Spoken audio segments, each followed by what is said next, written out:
Hey y'all, welcome back to my channel. This is God Loves Couture. My name is Chanel. We got to get into this Love is Blind. I did not do any reviews. I'm trying to veer away from reviews on reality shows because I wanted my channel to go in a different direction. But if I can pull out a lesson, which I plan on doing in this upload, I'm down for it. I watched a little bit of the Love is Blind reunion today. I didn't get through it, but it was okay. It was just what I thought it was going to be, a little bit lackluster. But yeah, I wanted to do this particular upload because I saw the ladies, a few of the ladies moving kind of funny in season 9. And I said, yeah, I got to jump on and discuss this because, I still think that as women, we are somewhat under a delusion when it comes to marriage and family and sex. And yeah, let's jump into it. So like, subscribe, comment. I'm here for it. I read all my comments. We don't always have to agree. Y'all be schooling me on stuff, but let's get into these couples. So KB is the only woman of the group who decided we ain't gonna have sex. We're not gonna have sex. And let me back up. Sex in reality shows is funny to me because I kind of feel like they still promote hookup culture under the guise of we're looking for commitment or we're marriage minded. So in the process of us being marriage minded,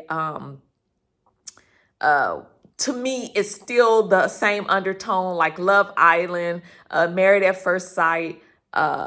We push the sex up front, and then we get to know people on the back end. And I understand that they, on some of these shows, are kind of like, you are really married to this person, so you do kind of have to act as married. But to me, it kind of shows what we do in reality, where we are really into the chemistry and the googly eyes and the gooey feeling and the endorphins and excitement of a new relationship. And then we don't really vet the person. And I understand that a new relationship is supposed to be exciting. I get that. But in these couples in season 9, I thought KB and Edmund were particularly funny because they had like a mother-son relationship. So part of me in my mind was thinking, I don't think KB is attracted to Edmund like that, personality-wise. I think that if he was more of her type, I think she would have been more tempted to have sex with him. Not to say that, she can't decide for any reason to decide to wait to the altar, because she told Edmund when they got on their, I don't guess, the vacation resort, she wants to wait until after marriage. Now, I don't know if that's just her stance with anyone that comes across her path, or was it with just Edmund of, I'm not feeling you like that, so we're going to be waiting. And Edmund had me cracking up because he showed us how there are a lot of men who feel entitled to have sex, not because we have this great connection. It could be very shoddy, in fact, of a connection. Excuse me. But they still feel entitled to want to have sex with you. And Edmund was funny to me. I couldn't figure him out. Like, is he joking? I couldn't pick up on, is this his personality? Is he serious? I can't tell if he's laughing. He would laugh at certain times and make noises, and I couldn't figure it out. But when I watched KB and Edmund, I saw that they had like a mother-son relationship. In you guys, when they were in that snow scene where they were on the snowmobile, and she's driving it, like, to me, she's the man, and he's on the backside. To me, that told me the dynamics of their relationship is she's the one who's taking the lead. That's how I saw that. He's holding on for dear life. And even when she went in to get some hot chocolate and she brings him back and she says, well, you could have helped me down, or, just like you could have helped me. She made that comment. Again, it shows you they, to me, had a backwards relationship where he can't be her guy because she looks at him or talks to him like he's a child. Now, in the reunion, I don't know if this is a bad edit on her part or his part, but they clearly are not in sync. They are not compatible, but yet Edmund still felt like he was entitled or felt like they should have sex because he heard from the other guys that all the other guys were having sex. So we should be doing the same thing, not based on the connection we're having, but just based on everyone else is doing it. And I thought that was funny. I wish more people would kind of operate in KB in just this one aspect, in that if you really don't like the person, I'm a faith-based channel, I will say that. So I'm coming from the lens of my faith.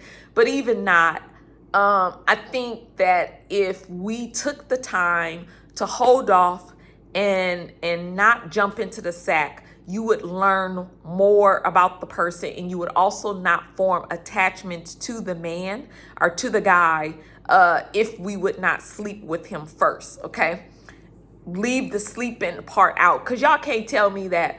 Y'all telling me all this stuff that we found out, you have to sleep with the person to find out that Anton is an alcoholic, Annie might have an alcohol problem, Edmund is weird. You have to sleep with them to figure this out. And so I would say no. Let me move on to the next couple. So KB and Edmund were the only ones who did not have sex, thankfully so. I think Edmund would have wanted that to happen, but KB, I just honestly think she wasn't feeling him like that, so it was like a nah. I want to move on to, I think her name is Madison and Joe. Madison and Joe were fun to look at, or they were funny to watch, in that I think Madison may be one of those women who just wants to be married, who just wants to be chosen. So she looked past all these red flags, and she looked past all the red flags. Even though Joey's being dismissive, he doesn't seem to be very into her. He's very lackluster with her. And so she reminded me of the woman who feels like even when you have sex, it's gonna make him like me more, and it's not. I believe Joe knew that she was not his type prior to and even after. And the one thing that really irked me about him was that, again, I wish you would not sleep with her or the person if you know you don't like them like that. Why do you choose to gratify your own desire? I guess I answered my own question. I guess some people just simply don't care. If they're consensual and they down for it, who cares about if I have true feelings for them or not? But for Madison, if Madison would have held off, she would have got to see that he doesn't really like her like that. And then on the reunion, we find out that he's dated, I think, the other young lady that was behind them. I think her name is Casey. And she got the same behavior. And so I think the other young lady and Madison are operating from different motivations, but they both give me, like, I don't want to say pick Misha. That's not what it is. I feel like Madison really, truly wants love. And I think the other does too, but they both give like a desperate something about they don't have self-worth. Even forget the appearances, like they both are attractive women, but they still gave the aura, gave the vibe of, I just want anybody to choose me, and if as long as somebody chooses me, then I'll be okay. And I think that spells, I think men can smell that. Okay, so I was thinking the whole time that with Joe, I wish he hadn't have met Madison's parents. Why did you meet up with her parents and tell them that lie when you knew what you were gonna do? He gave me a red flag when we found out that he was with, I think at the table with her parents, that he was with someone for 5 years and had a broken engagement. Same thing. He just seemed like he had more of a good time hanging out with the guys versus her. And so I think she just went past red flags. And again, if we don't create attachments with men we're not married to, I know that sounds antiquated. I think women can detach from men more easily, maneuver around them, and can heal faster when we don't do that. And so, yeah, you got to think how many of these relationships, when we give our bodies, when we sleep with men that we're not married to, and we have these relationships that kind of wound us up until, not to say that we can't date, but what that does to you over time, over and over. And so I wonder for Madison, how many times has she been down this road the exact same way? I'm going to move on. This upload, again, is just about sex and marriage and how we put a lot of emphasis into sex, and rightfully so. It is important. It is a part of bonding. It is a part of intimacy. Physical intimacy is important. But what we're learned and what we saw with these couples is that if you don't have good communication outside the bedroom, you don't have friendship outside the bedroom, all of that is for nothing. And so it leads me to my next couple is Anton and Allie. And we saw how they had good chemistry starting off. And it seems like all the butterflies were there. They're a good looking couple. But in actuality, they weren't compatible because Allie, in my mind, I got the impression that Allie feels like, I think Allie wants to be taken care of more. Not to say that she doesn't believe in working because she's a nurse or going to school for more nursing, but I felt like she gives more princess, and that maybe she didn't see Anton as the type to be able to be a full provider. Okay. I don't think she liked his profession. I don't think she liked his drinking. That scene with them asking about how many beers and where's the tequila and all of that, that irked my soul because I felt like he was playing mind games with, you most likely did. It's between me and you. You've drinking all of them. And I was laughing when someone said there was no friend that came up. He was the friend who drank the extra beers, which makes sense to me. But it just goes to show you again how you could have the chemistry, you can have the butterflies. And I think Allie said she wanted to wait, and they were supposed to have a religious connection, and they got back both to God. And how even with them having that connection or commonality about, I guess, their religious beliefs, you saw that they weren't that compatible in practicality of who's going to do what. Now, do I think they could have worked that out if she wanted to? I think so. But I think I believe him being a provider and him drinking was just the two. She just didn't like it. And then I think on the reunion, she talked about what the friends said about him partying or being a stripper, going to strip bars. She didn't like that. And so she opted out. She said no. And so I guess she did not buy into the reality of Anton. She did not see him as a husband. And that's what I found so interesting about this season, was that there were more women this season who said, no, that's not the type of man I want. And so it begs the question, what are women evolving so much so that they now want different partners? They want their partners to show up more so across the board. They want protection. They still want provision, because we saw that with Jordan and we saw that with Megan, where he's a single dad. And I could do a separate upload on this, but I don't know if I will. So Megan and Jordan is the single dad. He has a son who has type 1 diabetes. Megan is 5 years older than him, and she has a certain lifestyle, and she's done very well, I guess, in her career. So she has more freedom, and just they would not be in each other's worlds in natural setting. They probably would not cross paths. And so I was telling my mom about them, and my mom said, yeah, they're not compatible. I don't think they're compatible. I didn't really see anything they had in common. I do like that they seem to have a respect and somewhat of a fondness of each other, where they wouldn't go for the jugular even on the reunion. And so I did like that. But Now, Megan told the ladies at the resort that this was, I think, the best sex she's had, and that she talked about that he just knew what to do in the bedroom. And I think somebody asked her, well, what made it good? And she said, because he just knows what to do. And so again, we see where you could have good sex with a person, but they not be the best partner for you, okay? All sex buddies are not the great spouse. They don't make the best spouse. And what also makes it tricky is that when women are dating for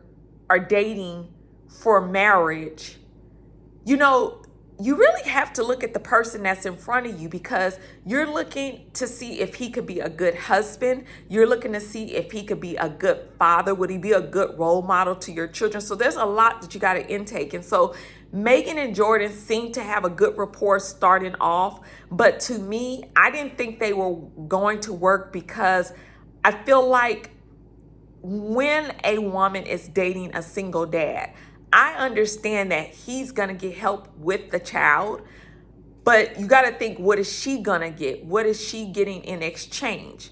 Yes, she gets to have a ready-made family, but it's most likely she's going to incur more work on her half. And with her lifestyle, she's not even getting a person who can match her in the same lifestyle of what she's doing by herself.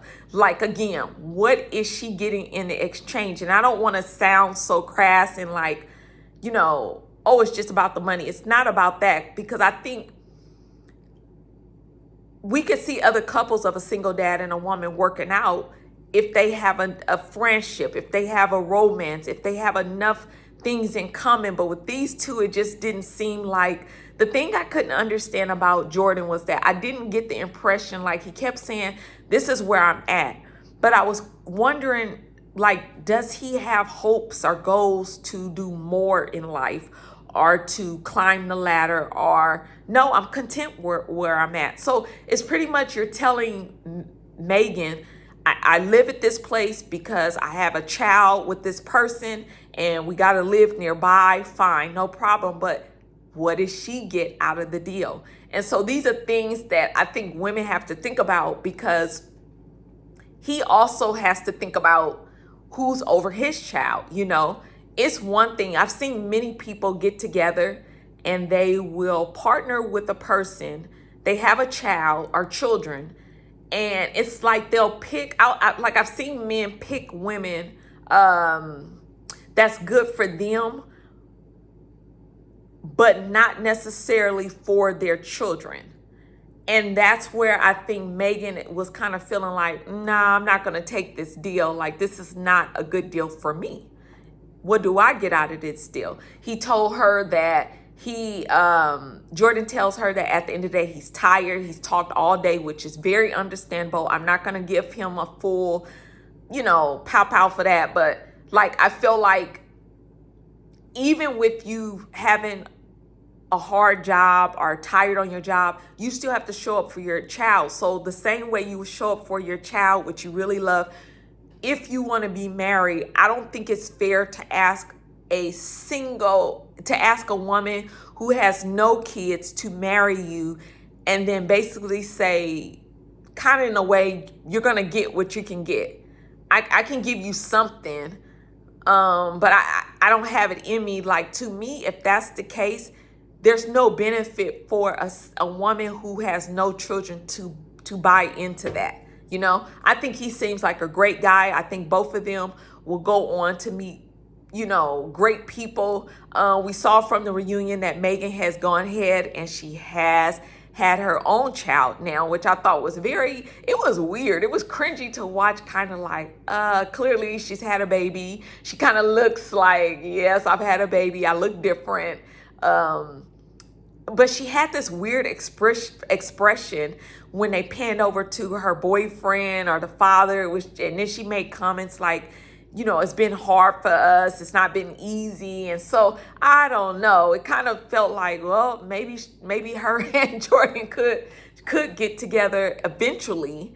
They might down the road come together in a different way, because that setup, and the guy looked like her type, like he's dark hair, he looked like he probably has money, and yeah, he looks similar to the guy that I forget his name that was also on the show. But I thought it was funny in that, you know, again, great sex, I think, is part of the fantasy that women would want. And I'm not here to tell you that you can't have that inside of marriage. But I do think that we play ourselves as women sometimes when we mistake the chemistry and the explosions and the butterflies as the practicality of the day to day. And so that will come into play. And so, yeah, I had to do this upload because I just feel like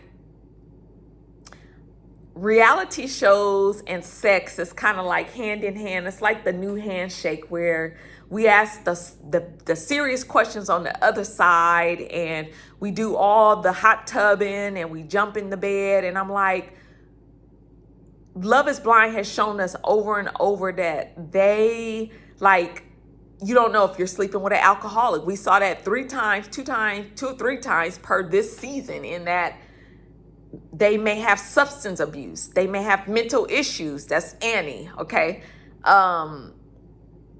You don't know who you're dealing with, but we're quick to share the bed with people and then ask the crazy questions and to see how they live and what they think on the other side. And so I hope this upload helps. I want to know you guys' thoughts. What do you guys think? Did you think the reunion was worth its while? Do you think women having sex with men in dating, do you think it drives down the cost of marriage? Let me know your thoughts. Like, subscribe, comment. Bye.